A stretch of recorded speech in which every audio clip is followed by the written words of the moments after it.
అయిన తరువాత అక్కడ కొంతమంది అనుమానాస్పద వ్యక్తులు కూడా నిధి కోసం వెతుకుతున్నట్లు గమనిస్తారు. అయితే ఆ నిధి పట్ల వారి ఆసక్తి కాస్త జ్ఞాపకంగా మారుతుంది.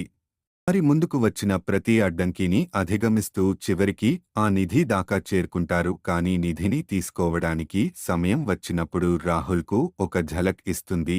ఈ నిధి అనేక సంవత్సరాల క్రితం కొందరు అమాయకులు దోపిడీ చేయబడ్డదని, ఆ నిధి వారి రక్తంతో చెరిగిపోవాలని ఆత్మల శాపంగా ఉందని, ఇక ఆ నిధి తీసుకోవాలా వద్దా అనే సందేహంలో పడ్డ స్నేహితులు చివరకు ఆ నిధిని స్పృహించిన నల్ల చారిత్రాన్ని గుర్తించి దాన్ని అక్కడే వదిలేయాలని నిర్ణయించుకుంటారు. కానీ అప్పటికి చాలా ఆలస్యం అయ్యిపోయింది. ఆ నిధి వెతుకుతున్న వారి అమానుషత్వం వారికి నిద్ర పట్టనివ్వదు. చివరికి రాహుల్, సుప్రియ మరియు అనుష భయపడి ఆ స్థలం నుండి బయటకు రాగానే ఆ భవనం ఒక్కసారిగా కుప్పకూలుతుంది. వాళ్ళు అక్కడ నుంచి తప్పించుకున్న